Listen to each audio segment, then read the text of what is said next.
Pelaku dipergoki warga saat akan membongkar brankas di rumah mewah milik mantan anggota DPRD Cilegon, Rosyudin Sayuri. Ini dari atas kan? Dan satu dari atas. Ini bisa dari atas. Inilah detik-detik penangkapan HA, terduga pembunuh anak Dewan Pakar DPD PKS Kota Cilegon, Banten, Maman Suherman.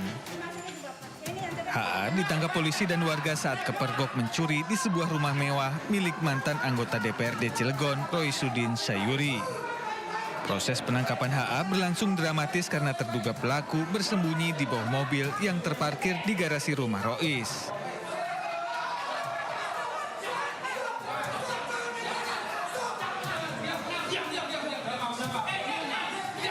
Setelah ditangkap polisi, pelaku pembunuhan ini nyaris babak belur dihajar massa. Sebelumnya, warga Palembang, Sumatera Selatan ini hendak membobol brankas di rumah yang terletak di lingkungan Pabuaran, Kelurahan Ciwedus, Kota Cilegon.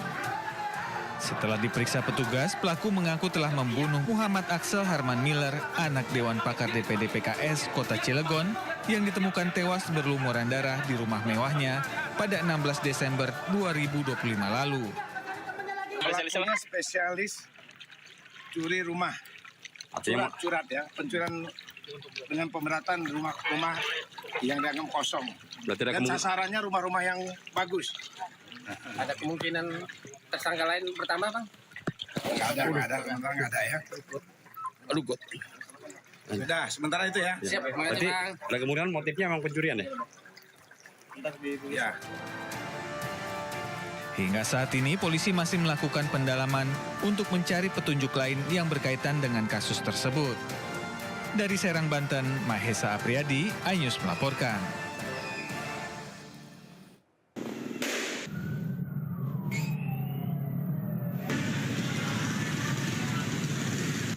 Sebuah minibus terbakar di Jalan Ahmad Yani, Pulau Gadung, Jakarta Timur, Minggu dini hari. Peristiwa bermula saat mobil melaju kencang dari arah Kelapa Gading menuju Cawang. Kemudian mobil menabrak pembatas busway hingga terguling. Warga yang ada di lokasi berupaya membalikan mobil dan menyelamatkan pengemudi. Namun tiba-tiba mobil mengeluarkan api dan dengan cepat membesar. Sementara itu pengemudi yang ternyata dalam kondisi mabuk terluka ringan. Diduga keadaan mabuk, kemudian menabrak separator busway, kemudian kondisinya seperti ini, miring, sudah kondisi miring dan terbakar. Korban sementara nggak ada, untuk pengemudinya sedang proses di kepolisian. Api berhasil dipadamkan setengah jam kemudian dengan pengerahan 5 unit mobil pemadam kebakaran. Dari Jakarta, Rio Manik, iNews melaporkan.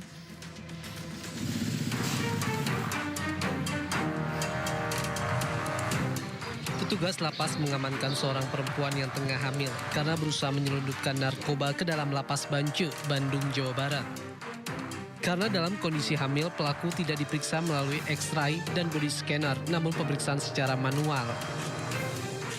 Dari pemeriksaan ini, petugas menemukan 8 paket sabu dan 20 butir obat keras yang disembunyikan di dalam bagian vital pelaku. Pelaku hendak mengunjungi warga binaan lapas berinisial MS yang merupakan narapidana kasus pencurian.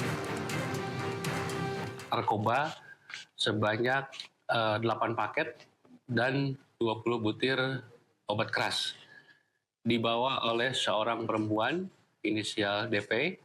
Karena yang bersangkutan hamil besar, maka tidak dilakukan pemeriksaan lewat X-ray, lewat body scanner. Makanya kita melakukan pemeriksaan secara manual. Ditemukanlah bungkusan di sekitar payudara. Untuk memastikan dan membongkar sindikat peredaran narkoba di dalam lapas, petugas akan melakukan pemeriksaan lanjutan. Dari Bandung, Jawa Barat, Juhpita Mailan, iNews melaporkan. Kebakaran menghanguskan 15 unit rumah serta kedai minuman di Pangkalan Kerinci, Pelawan Riau. Api diduga korsleting listrik dari salah satu rumah kontrakan.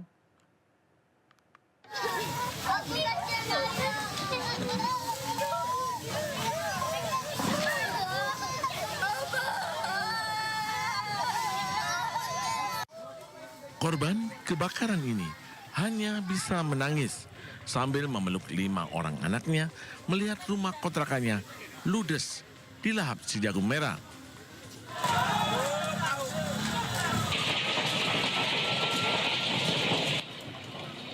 Beruntung mereka selamat, namun barang-barangnya hangus terbakar, termasuk ijazah sekolah 3 anaknya.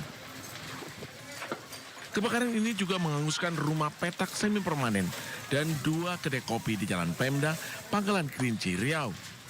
Api diduga dari konsleting listrik dari dapur kedai kopi yang cepat membesar hingga menghanguskan 15 unit rumah yang terbuat dari material kayu.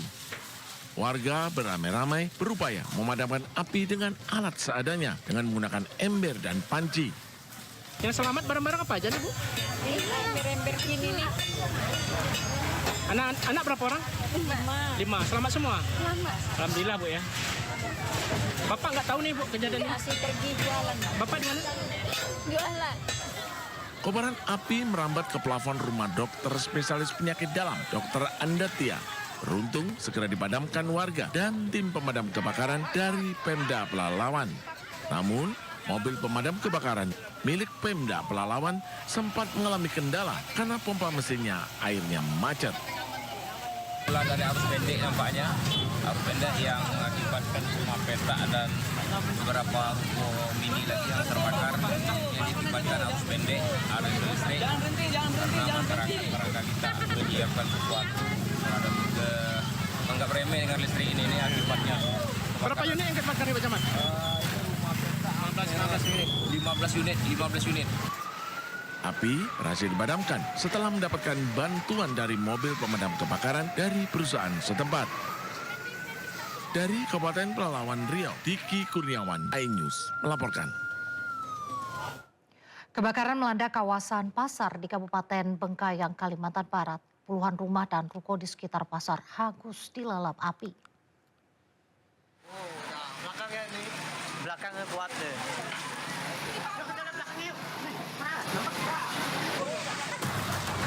Puluhan rumah dan lapak pedagang di sekitar pasar Seluas, Kecamatan Seluas, Kabupaten Bengkayang terbakar.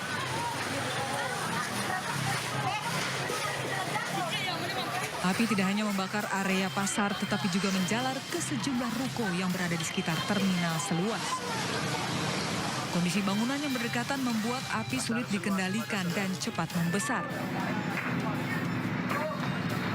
Jadi sumber api dari ruko milik salah satu warga atas nama Alfian, namun penyebabnya sampai saat ini masih simpang siur, masih kita dalami. Mobil pemadam kebakaran dari Kota Bengkayang dikerahkan menuju lokasi untuk memadamkan api. Hingga kini belum diketahui penyebab kebakaran dan masih dalam penyelidikan kepolisian. Dari Bengkayang, Kalimantan Barat, Uun Yuniar, iNews melaporkan. Kebakaran disertai ledakan melanda gudang penyimpanan gas LPG di Sukoharjo, Jawa Tengah. Akibatnya 400 tabung gas LPG hangus terbakar.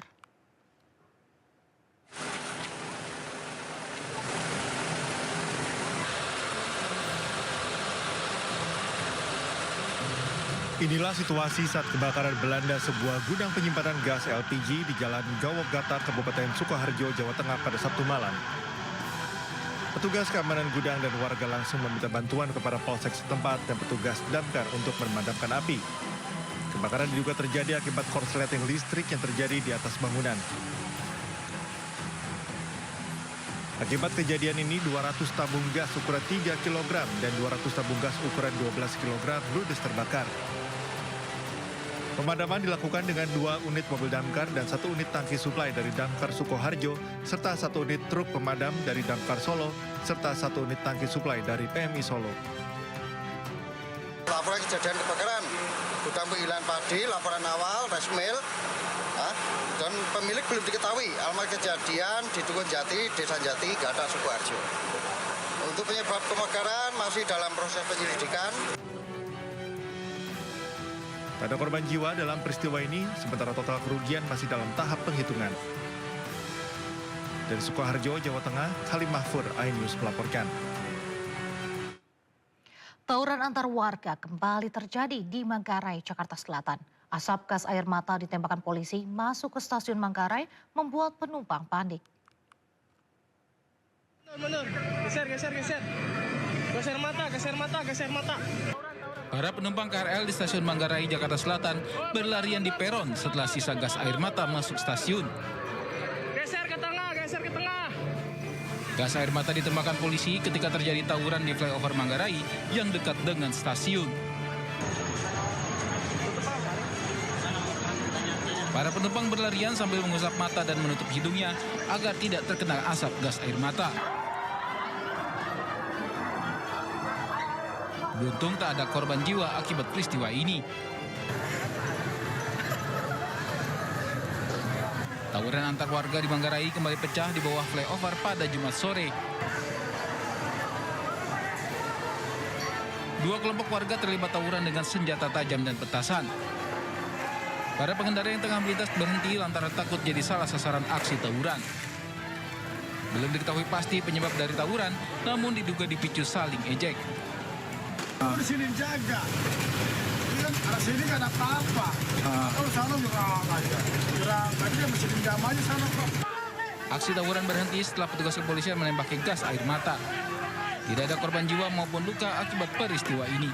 Dari Jakarta, Rizky Falupi, iNews melaporkan.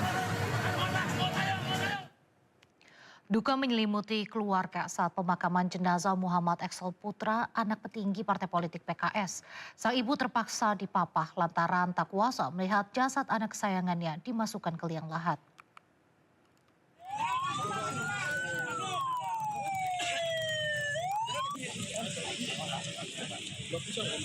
Isak tangis keluarga mengiringi saat jenazah Muhammad Axel Putra, anak Dewan Pakar PKS Maman Suherman, dimakamkan di TPU Makam Balung Cilegon. Kakak korban terus-menerus menangis saat jenazah dimasukkan ke liang lahat. Sementara sang ibu yang terkulai lemah terpaksa dipapah saat pemakaman. Garis polisi hingga saat ini masih memagari rumah duka di perumahan Bukit Baja Sejahtera 3, Kota Cilegon, Banten. Sejumlah kerabat berdatangan melayat ke rumah duka. Pembunuhan korban yang terjadi Selasa siang begitu mengejutkan. Nah, dari cerita bapaknya, beliau mengatakan bahwa sekitar jam 1-an lewat, beliau ini ditelepon oleh anaknya yang di rumah bahwa adiknya berdarah. Akhirnya Pak Maman ini pulang, sampai di rumah benar adiknya berdarah, makanya langsung dibawa ke rumah sakit Sejahtera. Dari situ ternyata meninggalnya apakah di Jalalon atau di rumah sakit desa itu dokter ya yang tahu ya. Wakil Bupati Serang yang juga Ketua DPW PKS Provinsi Banten, Muhammad Najib Hamas, berharap polisi mengusut tuntas kasus pembunuhan ini dan menangkap pelakunya. Kita menyerahkan ke pihak kepolisian supaya tidak ada intervensi apapun. Tapi kita doakan semoga semuanya lancar dan pelakunya ditemukan dan diberi hukuman sesuai dengan ketentuan. Muhammad Axel Putra, bocah berusia 9 tahun ini ditemukan tewas dengan 22 luka di tubuh. Tewasnya korban diketahui oleh sang kakak yang mendengar teriakannya. Saat kejadian, korban di rumah hanya berdua bersama kakaknya.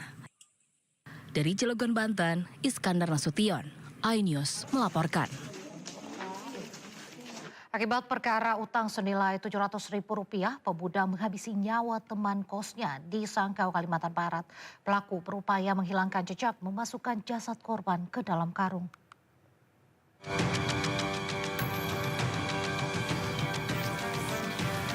Pemuda 24 tahun membunuh tetangga indekosnya di Kecamatan Kapuas, Kabupaten Sanggau, Kalimantan Barat. Kejadian berawal saat pelaku berniat pulang ke kampung halaman, kemudian menagih utang kepada korban senilai Rp700.000. Namun saat ditagih, korban justru mengelak, memaki pelaku, bahkan melempar rokok ke arah pelaku. Cekcok tak terhindarkan dan berujung perkelahian di dalam kamar kos milik pelaku. Dalam kondisi emosi, pelaku menganiaya korban hingga tewas. Pelaku juga mengikat jasad korban menggunakan tali dan kabel, kemudian memasukkannya ke dalam karung. Jasad korban ditinggalkan di dalam kamar kos, sementara pelaku melarikan diri ke Kabupaten Landak. korban ini memiliki hutang dengan pelaku senilai 700.000. Kemudian pelaku menagih kepada korban uang tersebut karena mau dipakai untuk pulang kampung. Kemudian korban bukannya mengembalikan, malah memaki pelaku dalam hal ini. Kemudian ada korban melempar rokok dan sempat membuat kedua belah pihak berkelahi di dalam kamar pelaku. Atas perbuatannya, pelaku terancam hukuman 15 tahun penjara.